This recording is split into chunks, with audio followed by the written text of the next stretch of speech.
Hello दोस्तों, welcome to my class. दोस्तों आज हम बात करेंगे एक विशेष बीमारी के बारे में।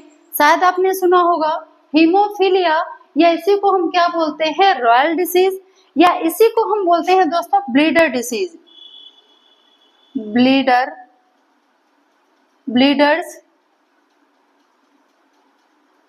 डिजीज। ठीक है। अब ये जो हीमोफीलिया है दोस्तों, इसमें क्या होता है कि नॉर्मली देखिए कहीं चोट लगती है, ब्लड निकलता है, खून निकलता है और थोड़ी देर बाद बंद हो जाता है, वहां पे ब्लड का जमाव हो जाता है। लेकिन अगर किसी व्यक्ति को हीमोफीलिया है तो अगर वो कहीं कट गया, कहीं छिल गया, अगर मान लो कि उसको कहीं ज्यादा चोट लगे तो उसमें एक बार ब्लड निकलता है तो वो ब्लड निकलता ही रहता है।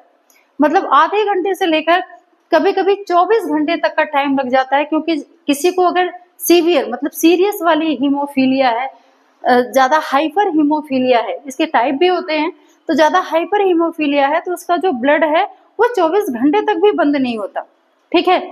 तो ये आपका क्या हो गया, हीमोफीलिया, जिसमें ब्लड का क्लॉट नहीं हो पाता, ब्लड का थक्का नहीं बन पाता। इसकी खोज किसने की थी? सबसे पहले तो दोस्तों की थी जॉन कॉट ने। इसको रॉयल डिजीज क्यों बोला जाता है? क्योंकि ये एक रॉयल बीमारी है। किस खानदान में देखी गई? इंग्लैंड की महारानी विक्टोरिया में सबसे पहले इस रोग का पता लगाया गया था। ठीक है। उनके एक पुत्र और 2 नातियों में इस रोग को देखा गया। फिर इसकी खोज की गई तो पता चला कि महारानी विक्टोरिया के द्वारा उनके पुत्र और उनके नातियों में ये रोग गया है। ठीक है।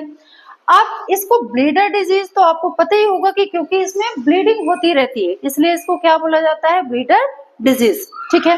अब ये होता क्यों है दोस्तों? इस बीमारी, अच्छा ये एक चीज बता दूं, ये अनुवांशिक होती है। अनुवांशिक मतलब अगर माँ बाप में है तो बच्चों में जाएगी, अगर बच्चे में है तो उनके बच्चों में जाएगी। तो ये एक अनुवांशिक बीमारी है, क्योंकि यहाँ पे ये रोग किसको था, महारानी विक्टोरिया को, फिर किस में गया, उनके पुत्र में, फिर किस में गया, उनके नातियों में। ठीक है।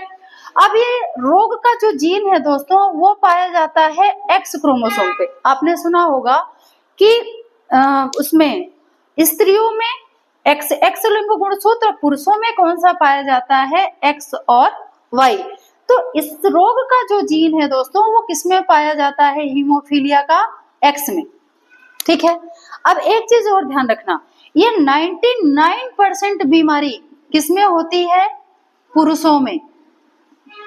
स्त्रियों में इसका रेशियो केवल 1% है। ये बीमारी स्त्रियों में तब होगी जब दोनों एक्स गुणसूत्र पर हीमोफीलिया रोग का जीन होगा, तब होगी। लेकिन अगर पुरुष में केवल एक एक्स गुणसूत्र